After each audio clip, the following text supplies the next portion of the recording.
Hello viewers, welcome to Astro Intelligence videos. प्राश Trivedi जैसे senior astro writer या अगर मैं कहूं तो सीनियर एस्ट्रोलॉजर के साथ वीडियो करने के बाद उन्हीं के दिए हुए एक सब्जेक्ट के ऊपर मैं आज की वीडियो आप सबके लिए बनाना चाहूंगा।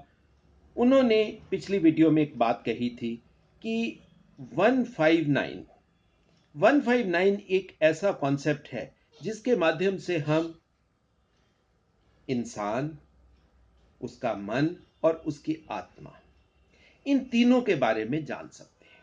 और इसको अगर इन डेप्थ जाकर, डीप जाकर अगर देखना है तो उसके लिए एस्ट्रोलॉजी में एक टूल है, वो है सुदर्शन चक्र। आज की वीडियो में मैं आपके लिए उसी सुदर्शन चक्र के माध्यम से जिस कॉन्सेप्ट को प्राश त्रिवेदी ने पिछली वीडियो में टच किया था उसके ऊपर मैं थोड़ा सा डिटेल में जाकर और आपके लिए कुछ नई चीजें भी उसमें होंगी जो आप उनको समझकर नए तरीके से जो हमने ये एंडेवर शुरू किया है कि वैदिक एस्ट्रोलॉजी को अपने मूल रूप तरीके से आपके सामने पेश करना है, क्योंकि एस्ट्रोलॉजी है ही वैदिक।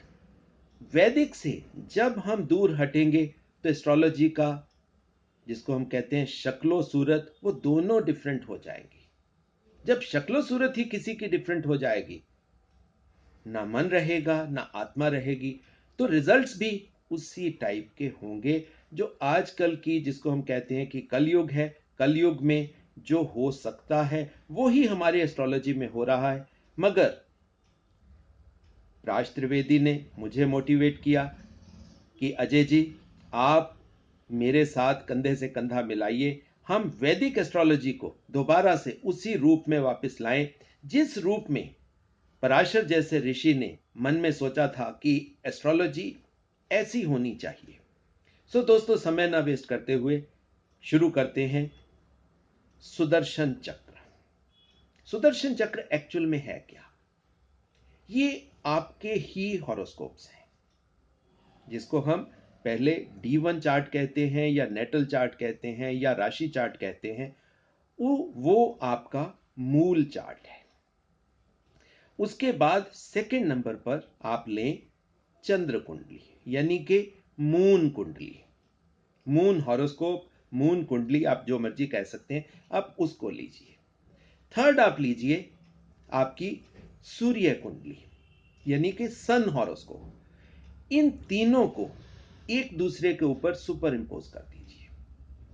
सबसे अंदर रखिए आप अपनी नेटल चार्ट को, D1 चार्ट को या राशि चार्ट को। उसके ऊपर बनाइए या ऊपर, उसके ऊपर सुपर इंपोज कीजिए आप चंद्र कुंडली को, और सबसे ऊपर या सबसे बाहर की तरफ आप सुपर इंपोज कीजिए सूर्य कुंडली को।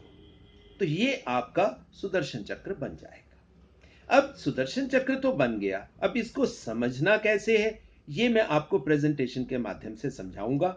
चलते हैं आज की प्रेजेंटेशन की ओर।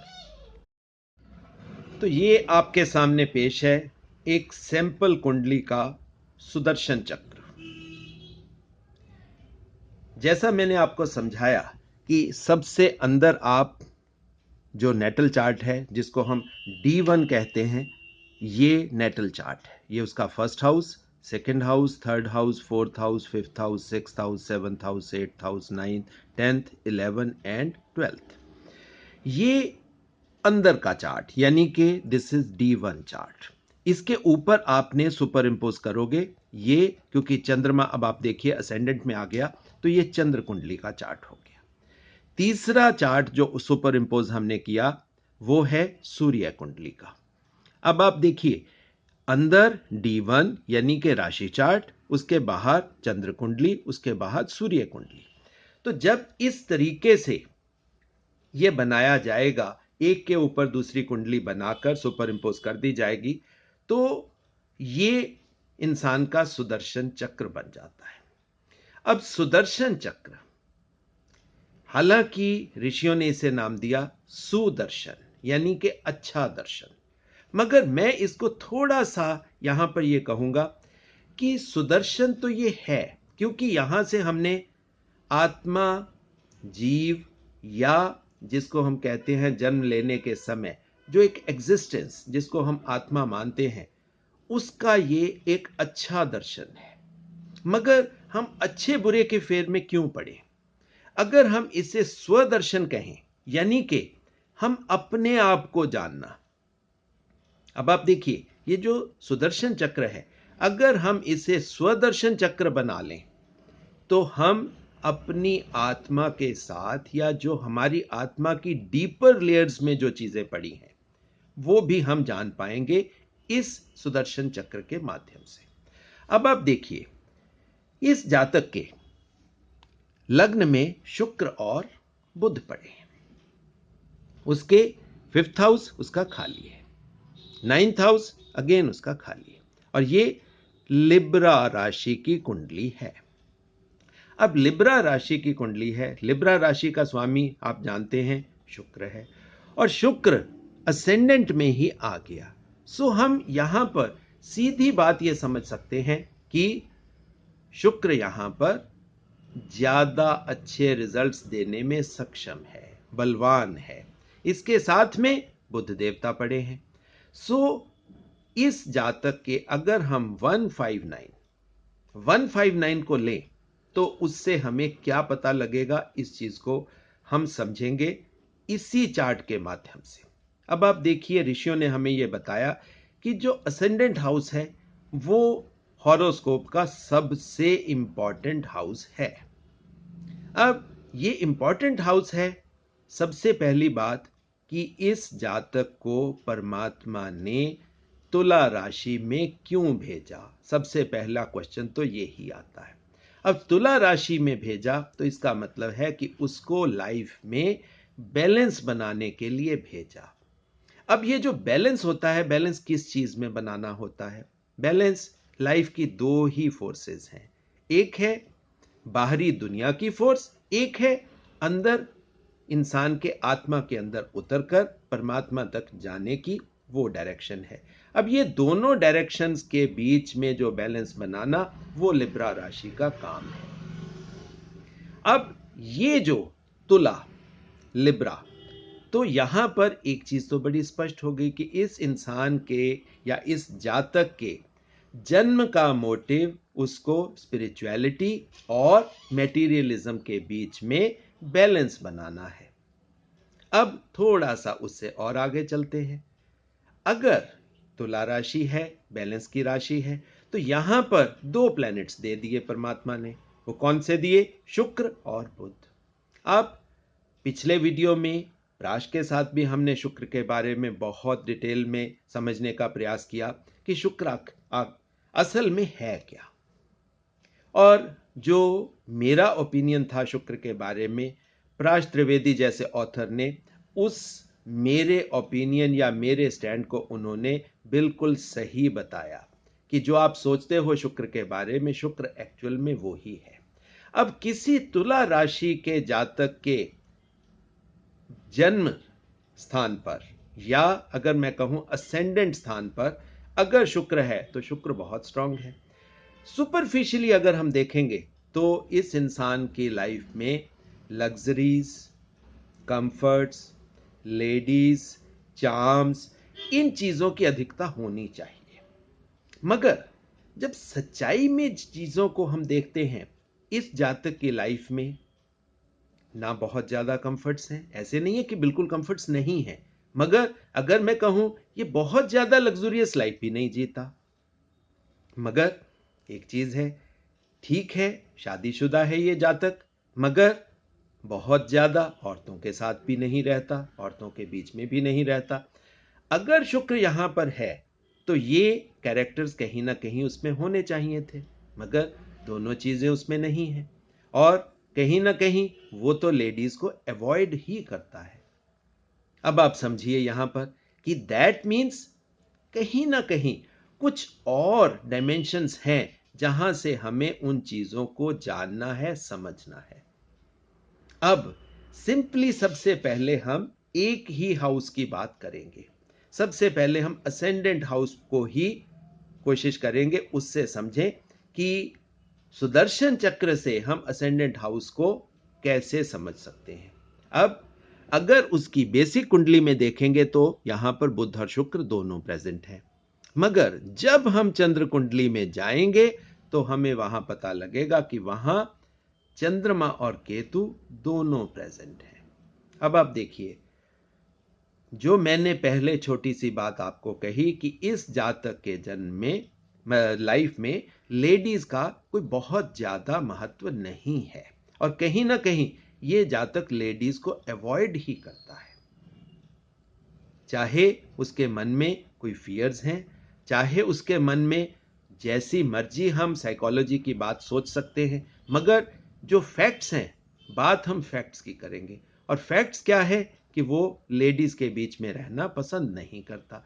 तो यहां पर सीधी बात यह समझ में आती है कि अगर फर्स्ट हाउस को हम सिर्फ D1 यानी कि राशि चार्ट से देखने का प्रयास करेंगे तो कहीं ना कहीं थोड़ी सी कमी रह जाएगी।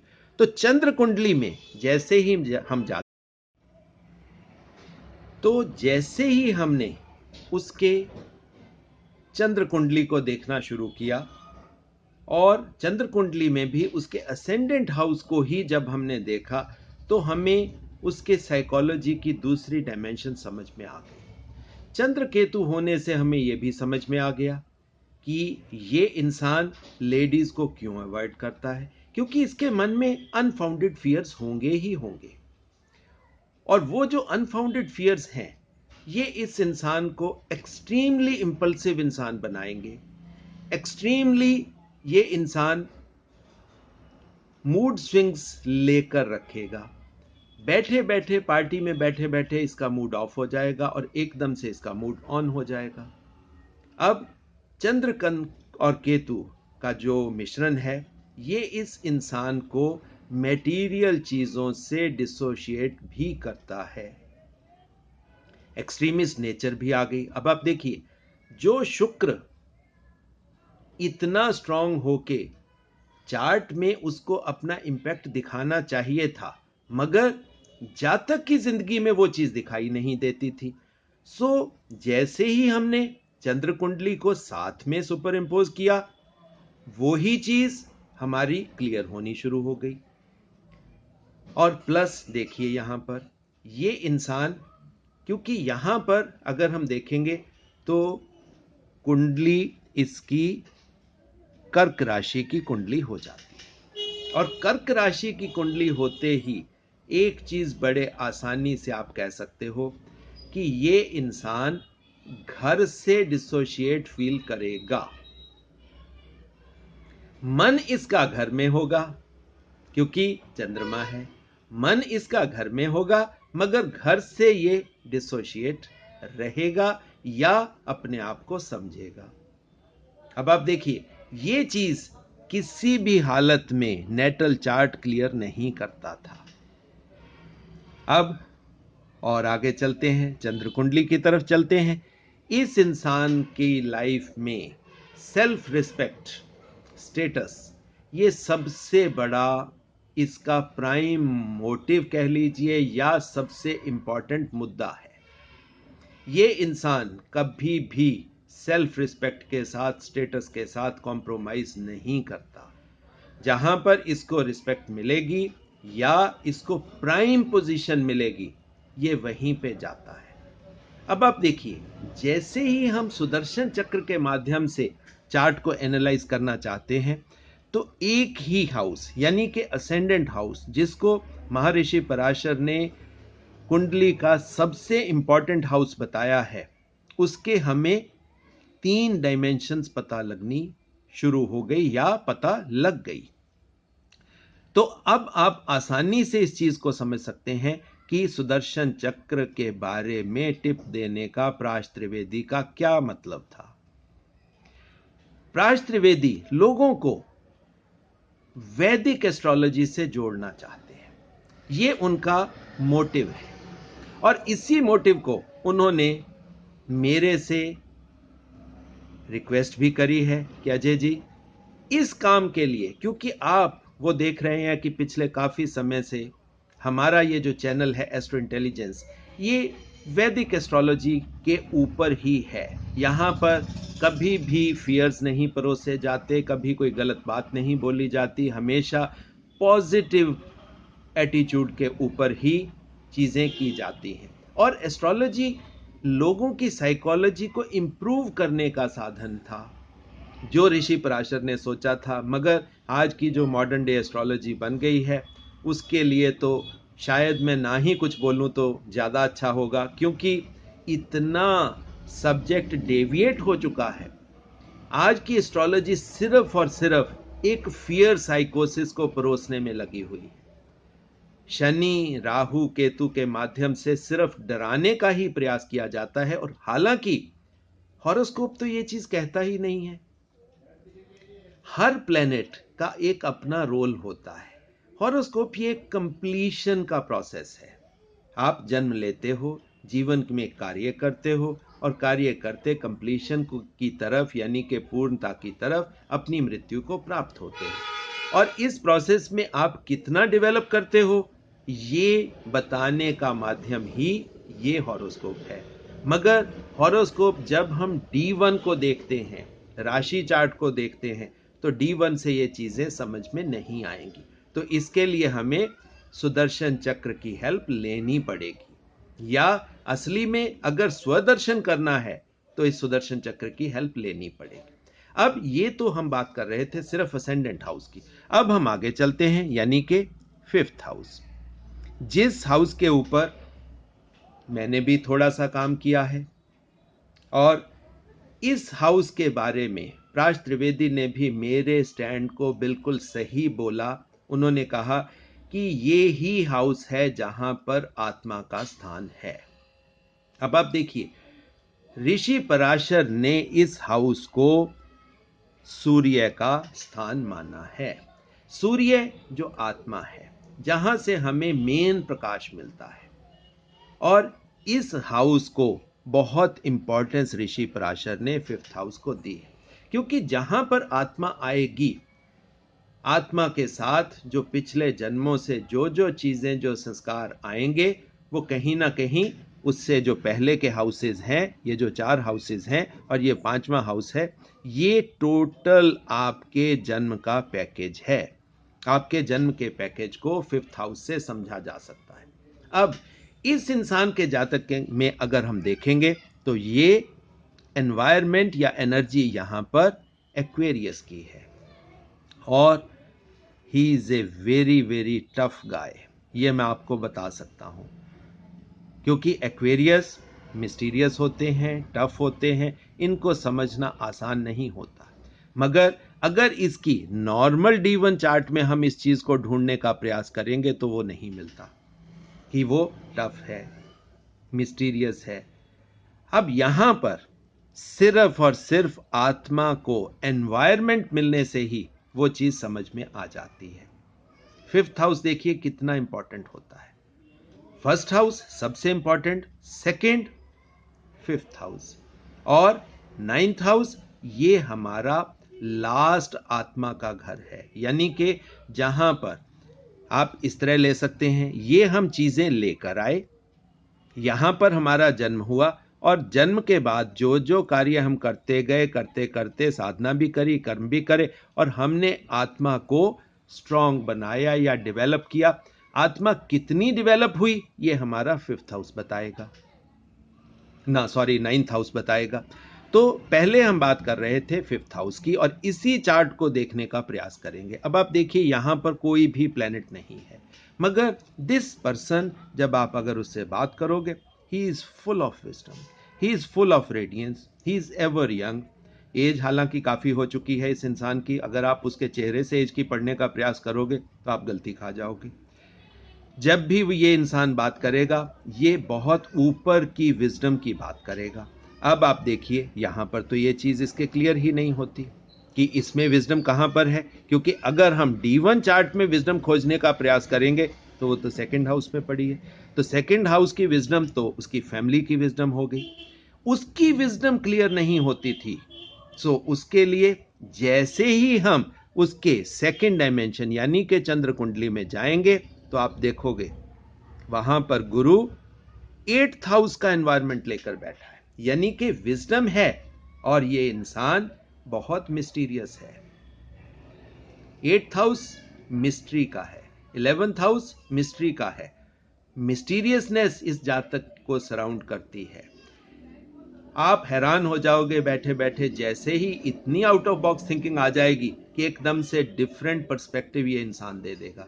और ये यहां से तो सिर्फ उसकी विजडम पता लगती है, मगर जैसे ही हम उसके तीसरे तल पर जाएंगे तो यहां पर आप देखोगे कि मंगल और Rahu, out of box thinking with complete, अगर मैं कहूं outward projection, complete out of box thinking. मगर मंगल और राहु की युति ये उसके कैरेक्टर में बहुत स्ट्रेंज चीज पैदा करती है, जिसके लिए हमेशा मैं इस जातक को हमेशा एडवाइस करता रहता हूं कि आप कभी वेपन्स को साथ में मत रखना, क्योंकि वेपन्स के आते ही गड़बड़ होनी शुरू हो जाएगी। अगर अब आप देखिए, वेपन्स के साथ इस जातक को इतना प्यार है, इतना प्यार है कि ये कहीं ना कहीं उन वेपन्स के बिना रह ही नहीं सकता। मगर उन वेपन्स ने लाइफ में कुछ प्रॉब्लम्स भी खड़ी करी। जो वेपन्स का प्यार देखिए 5th हाउस से नहीं दिखाई देता, 1st हाउस से नहीं दिखाई देता, 9th हाउस से नहीं दिखाई देता। तो वो जो प्यार आत्मा का, आत्मिक प्यार, वो कहां से देखना था? जैसे ही हमने उसके 3rd डायमेंशन को एक्सप्लोर करना शुरू किया तो यहां पर मंगल और राहु बैठकर 10th हाउस की एनर्जी, अब आप देखिए ये कहीं ना कहीं उसके आत्मा के लिए कार्मिक कनेक्शन बन गया, मंगल और राहु का होना। देखिए ये जो चीज है सुदर्शन चक्र, या मेरे हिसाब से स्वदर्शन, यहां से कितनी चीजें सिर्फ 159 से ही क्लियर होती जाती है। अब हम चलते हैं लास्ट, जिसको मैं तो खैर ट्रांसफॉर्मेशन का हाउस मानता हूं, या कुछ ऑथर्स हैं, कुछ और स्कॉलर्स हैं जो इसको जीवात्मा का स्थान मानते हैं। हालांकि देखिए ये तो परमात्मा की तरफ से असेंडेंट हाउस हो गया, ये आत्मा का घर हो गया।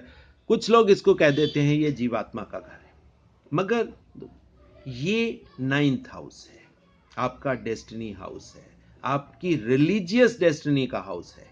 देखिए रिलीजन को कभी भी बीच में मत लाइए आप एस्ट्रोलॉजी में, क्योंकि जब ऋषि पराशर ने एस्ट्रोलॉजी के शास्त्र की रचना की थी तब उस समय धर्म नाम की कोई चीज नहीं थी।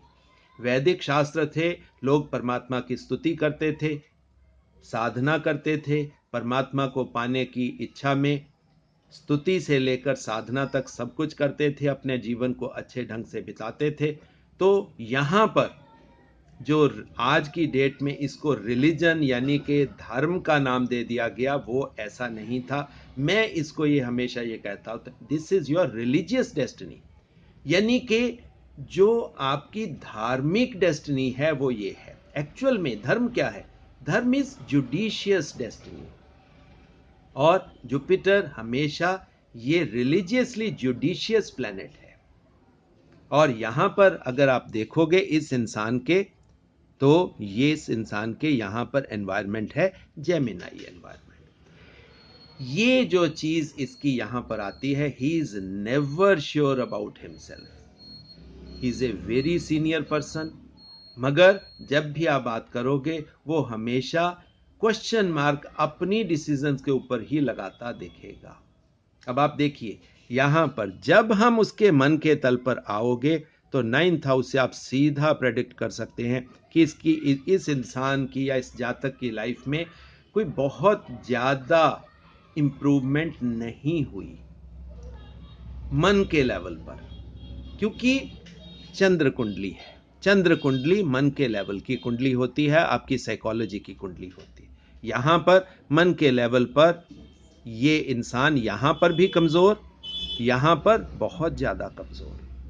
और जब हम सूर्य कुंडली में प्रवेश करते हैं तो ये इसके लाइफ का बहुत strong character, he is a very disciplined person, very very disciplined person. और यहाँ पर अकेला डिसिप्लिन नहीं है, ये इंसान जिस चीज़ को करने के पीछे लग जाता है वो ये करके छोड़ता है, क्योंकि सेकंड हाउस की एनर्जी आ गई। अब आप यहां से देखिए कि इस स्वदर्शन चक्र की यात्रा करने से हमें 159 का कॉन्सेप्ट कितने अच्छे ढंग से समझ आता है। अब इसको एक और तरीका भी आप समझ सकते हैं, यानी कि हम ऐसे मानते हैं असेंडेंट हाउस का 5th हाउस उसके बच्चों का हाउस, मगर हम लोग जो मतलब यानी कि ये मानते हैं कि ये सूर्य का हाउस है, तो आप इस हाउस से उसके बच्चों के बारे में भी देख सकते हैं, because this is the 5th house from 5th house, this is 5th from 5th, 9th house, और 9th से 5th अगेन फर्स्ट। ये देखिए ये जो तीनों हाउसेज हैं ये 5th हाउस हैं, एक दूसरे के 5th हाउस हैं, यानी कि एक हाउस को जैसे ही आप देखोगे, जैसे ही आप उसके दूसरे 5th हाउस को देखोगे, तो 5th हाउस के कैरेक्टर्स को आप वहां से भी देखने का प्रयास कर सकते हैं। इसी वजह से ये जो भवत भवन का कॉन्सेप्ट है ये बहुत आसानी से ये यहां से समझ में आ जाता है।